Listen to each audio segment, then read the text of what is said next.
Good morning, and welcome to Event Horizons. I'm your anchor, Dr. Robin Falkov, and it is a bright and sunny and bit calmer day, but a bit colder, guys. Oh my gosh. Winter is just about here when I'm seeing my breath when I go outside in the morning. I'm sure many of you know how that is. Something that's a big mark of change for the seasons. What can I say? But all good, except for some of the news we have to share. But I'd like to first acknowledge about our audience right here. And I know that so many of you know that quote by Jack Nicholson in A Few Good Men, you can't handle the truth. Well, you can, and Event Horizons gives you those truths. So when you're mad as hell, and oh my gosh, guys, are you ever going to be when you hear what Melanie has to share and some breaking news that I have to follow up with because I am mad as hell this morning, and you feel you're not going to take it anymore, and I'm hoping that that's what this will arouse in all of you. You're going to know just what to do.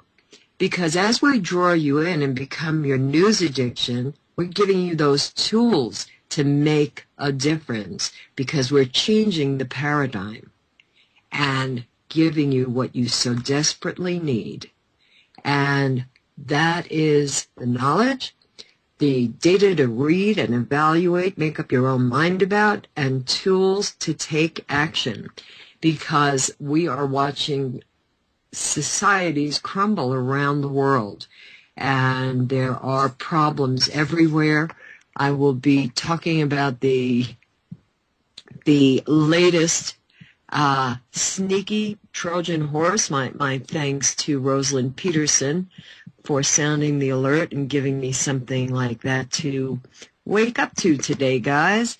Some more insanity, double dealing. Oh my gosh, what can I tell you? Just a lot of craziness.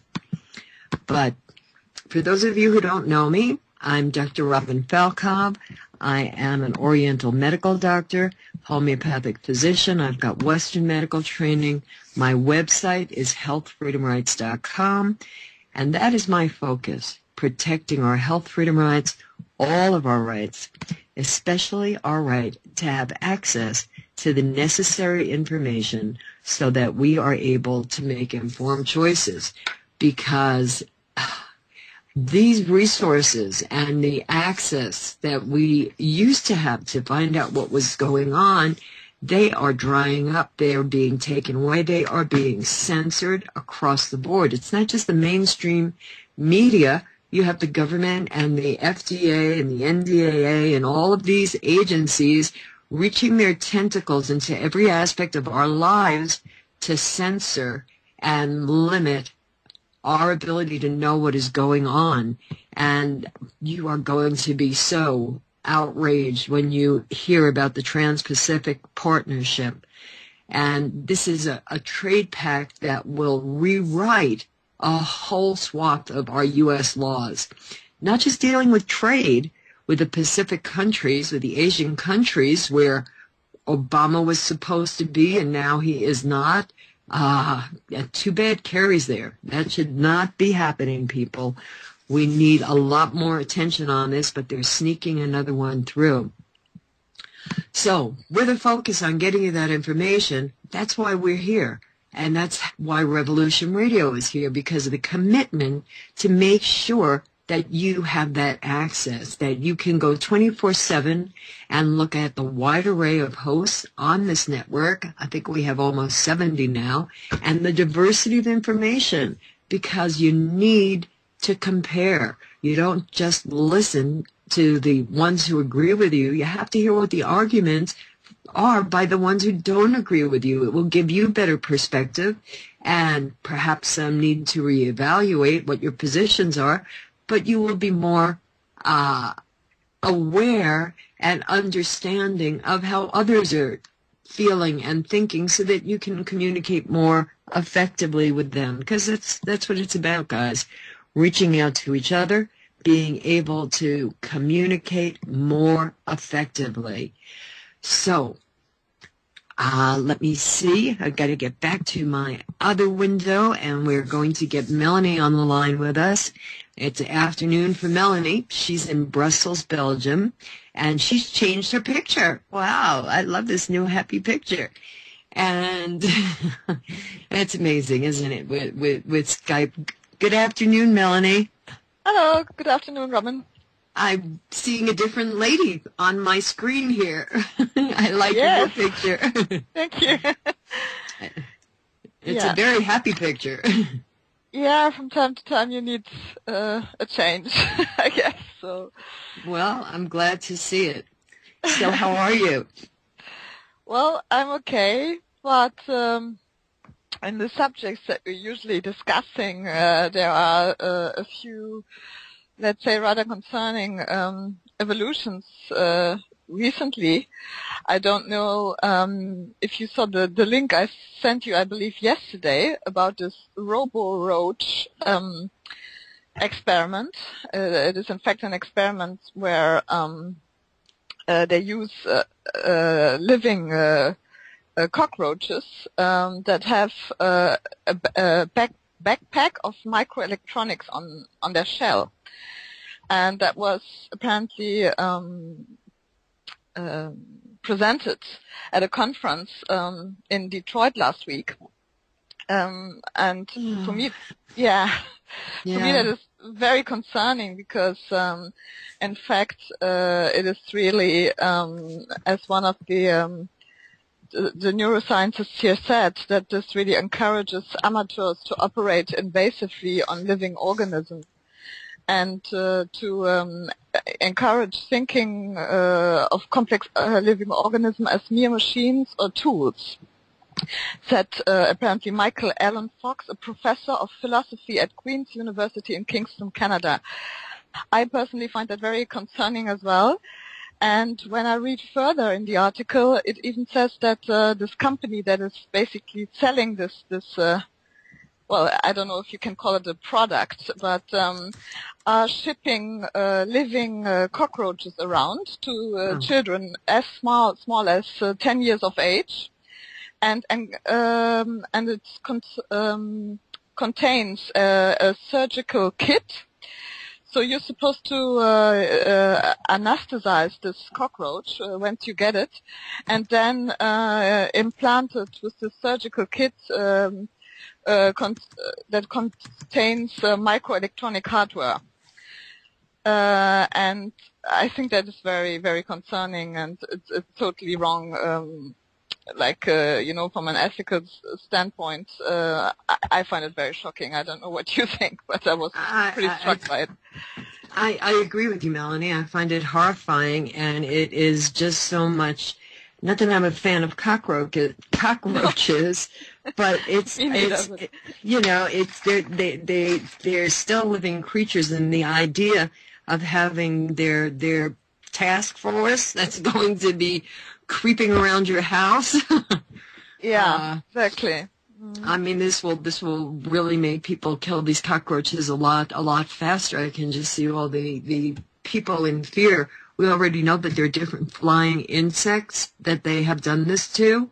True. With transmitters and cameras. Yes. And now they apparently do it with the cockroaches. And but I mean, as we know,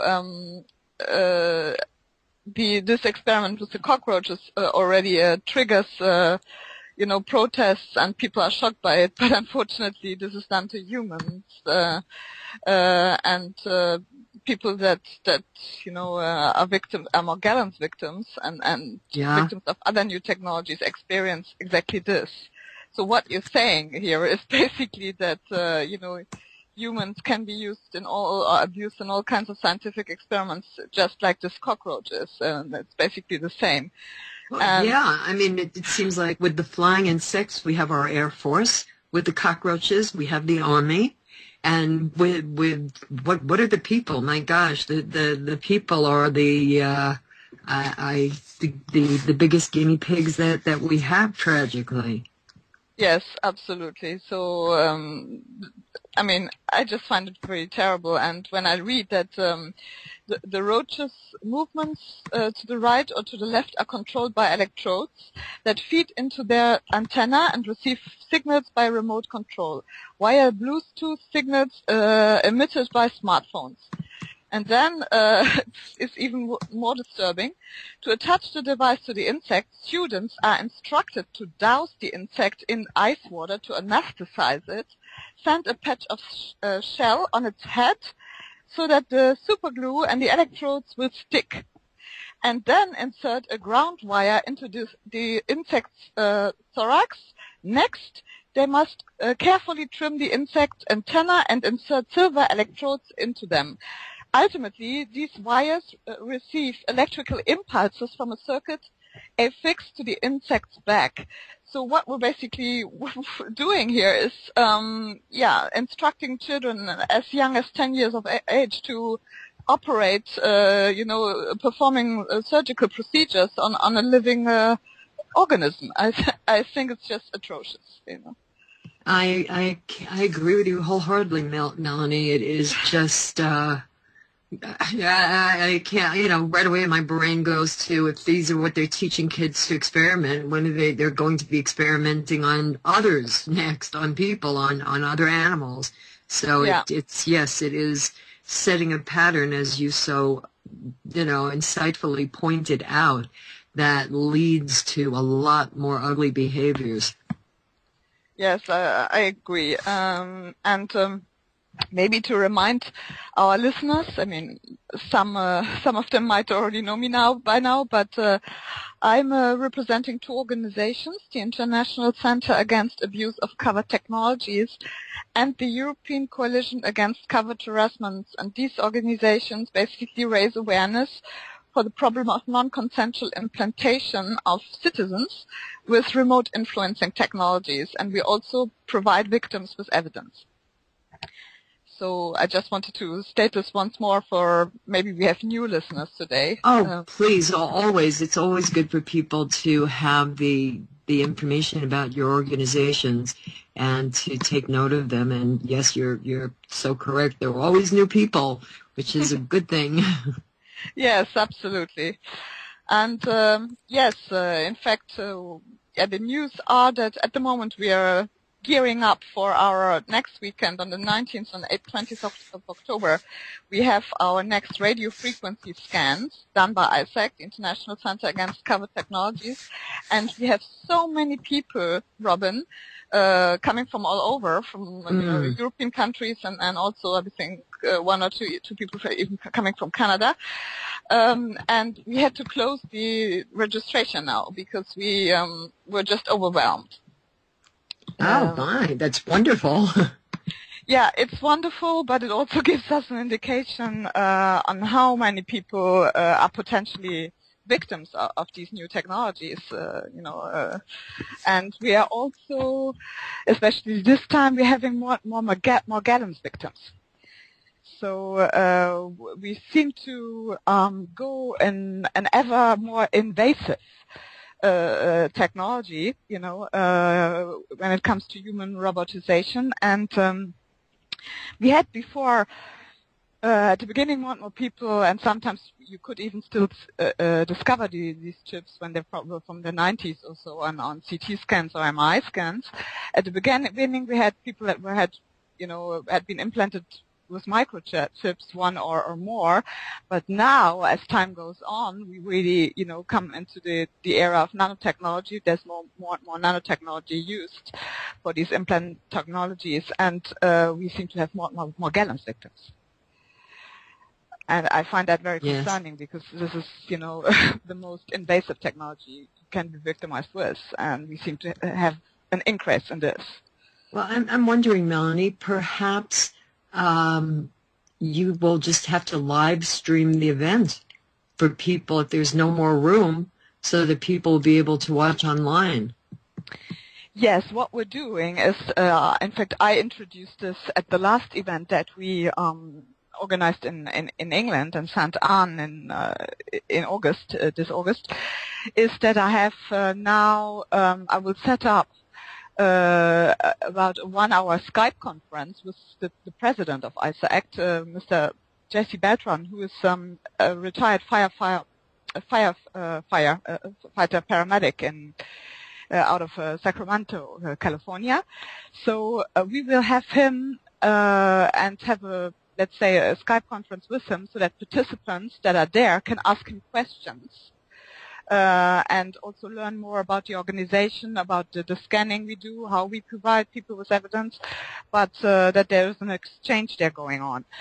And that last time I organized this for the first time. That was a big success. Apparently participants really appreciated this. But I think you're right, Robin, and I need to probably extend that now to even people that wanted to participate, or just want to know more about the organization, and we couldn't, take them anymore because we were full. And so that they also have an opportunity to actually, watch this event live, or, can participate virtually, let's say. I think I should do this, yeah. Well, definitely, Melanie, and I mean, please let the audience know once again that what your group does is I guess that reality check that restores sanity for so many people who are suffering with these horrific conditions. You're the only line of defense that they have when laboratories lose the results very conveniently and doctors deny the symptoms. So please explain to the audience, because for me, they can't hear it enough, and the new people need to know so that they might have a friend or a loved one that is undergoing these crazy physical symptoms and emotional swings, and lo and behold, you're going to give them hope on how to identify it. So please. Yeah. As far as I know, we're currently the only organization that does this type of verification, providing people with this type of evidence. Because very sadly, most of the time when the victims of these new technologies go to their physician, complain about the symptoms, or even sometimes mention that they think that this is, what could have happened to them, they're most of the time immediately sent to a psychiatrist and medicated.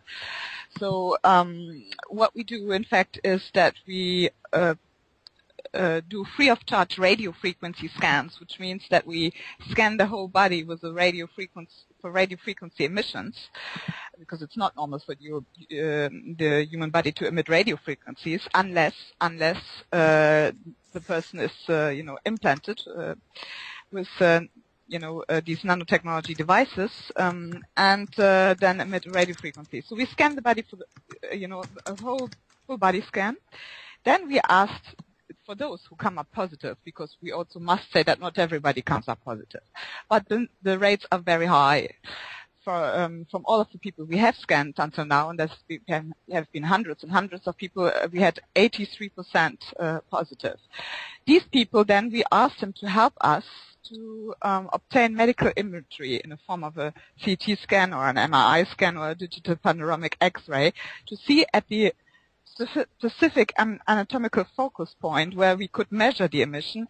We can match that up if we see, on the CT scan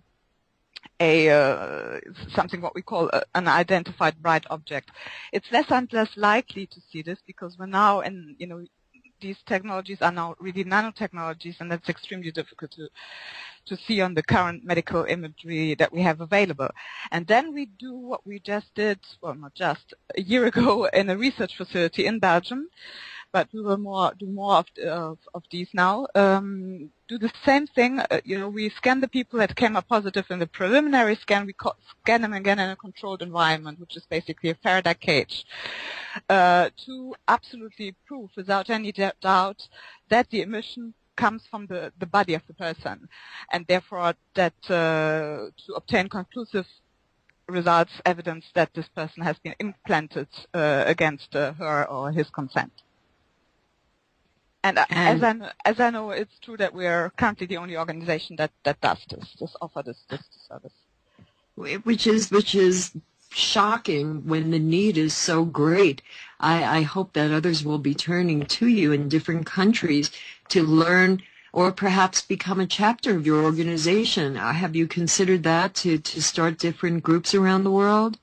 Absolutely. In fact, it's very good that you mentioned this because we're basically a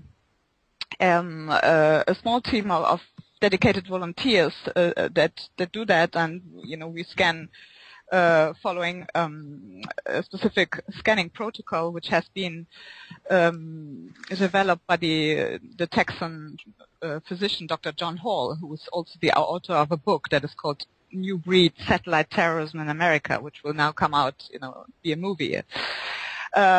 So we do need help. That is absolutely true. We always look for dedicated individuals that, want to step up and help us and learn how to scan people in their region, because we're just a small team and the demand is so high. As I just said, our last Brussels event that we're organizing next week was just out on the website a few days, and then we already had to put, a message on there that we can't accept any participants anymore. So we do need help, and we are definitely looking for dedicated individuals that want to help us and learn how to scan and therefore then help others to obtain this evidence. So yes, of course, and we really, when we first started it, we didn't think that this would, become so big, that there were so many victims, that the demand would be so huge. But now it becomes clear that we really do need help, and we'll certainly look for courageous and dedicated individuals that would like to learn how to scan and help us with this. Sorry about that. That is just critically important. And what is your contact information so that people can reach you to find out about how they can perhaps participate and start their own groups? Where do they reach you? You can write to us, depending on where you are. If you're in the United States, for example, you should contact us@ICAACT.org. If you want to be scanned or would like to, have ideas or would like to become a part of the team, maybe, you can also write to us there if you're in the United States. If you're in Europe, you should write to EU@ICAACT.org. All this contact information is also on our website. And if you're specifically in the UK, you should write to our UK representative, Ms. Diane O'Donnell, and you write to UK@ICAACT.org. But all this is, you can find it on the contact information on our website. Perfect, because I just can imagine what kind of email you and the other members of your organizations have to deal with. True. I'm trying to think, when I first learned about Morgellons, it was just so horrifying, and the trauma that people went through because they were ridiculed and told it was all in their heads. And it's way too common, and you're giving them that much needed proof with these tests, Melanie. It's outstanding. I know you yourself, what this finally meant to you to have the confirmation. Perhaps you'd like to share a little bit of that with the audience. Yes, I see we're quickly running out of time, but indeed, after I was also, it was terrible for my personal life. I cannot work anymore. My young son was taken away from me. I lost custody, and although for me it was in a limited, maybe more limited than it was with other victims, but I was also, that were trying to pin down some delusional disorder on me and sent to a psychiatrist and called paranoid, although I have laboratory reports from this material, that came out of my skin that a toxicologist analyzed and confirmed it was synthetic and inorganic materials. He analyzed it under the microscope. So it is absolutely destroys lives and families, and there are many people that commit suicide. And this would be maybe a subject for our next edition. As I said to you before the show, is that we get also, and that's very sad, more people that contact us that request help with euthanasia. Yes. That just can't take it anymore, and that is very sad. It definitely destroys totally your life, and it is extremely difficult to deal with. Well, and I try to bring up the sharing of your information, Melanie, because so many people will think, oh, she won't understand. She's not going through it. And then when they hear it's somebody going through it, that makes them, you know, suddenly realize, my gosh, someone who can listen to me and know what I'm talking about. So it's yeah, it goes both ways. I mean, usually when they come to us and know that we're also victims, you know, that we go through the same thing, it gives trust, so people are maybe more open. But the reverse side is of it that, you know, sometimes they're so overwhelmed with their suffering that they don't understand that we're also going through the same thing, and that we want to be there, we want to provide help, and I think we do. But some people, you know, then overstep the boundaries and think that, you know, you have to set certain limits because just people are so suffering, and so they're really desperate. And we are back. Oh my gosh, guys, what a pleasure to be back with you. I'm looking at some headlines on the television. I'm Dr. Robin Falkov, your anchor here at Event Horizons. We're with you Monday through Friday from 10 a.m. to noon Eastern Time. My thanks to Melanie Vritschan for taking the time out of her very busy day. Can just imagine what's going on with the preparation for the coming event that they'll be holding. And for those of you in Europe, my gosh, you are so fortunate that you'll be able to be close by and hopefully get to participate in different ways, and that there will be more options for seeing the event for those that are not local or this space is not permitting. Because with something like this, the demand is so great. I can just imagine how hard it is to meet those needs. And I mentioned, oh gosh, guys, I'm really sorry, but I keep getting signed out, and I have to type on air, and my apologies to you. But there's a very big story. Well, first of all, it's before I get to this, it is the 11th of October. And do you guys know what that means? That means that the truckers are out and moving. Producer Jerry gave me some morning headlines. I believe that they're already backing up highways outside the Capitol.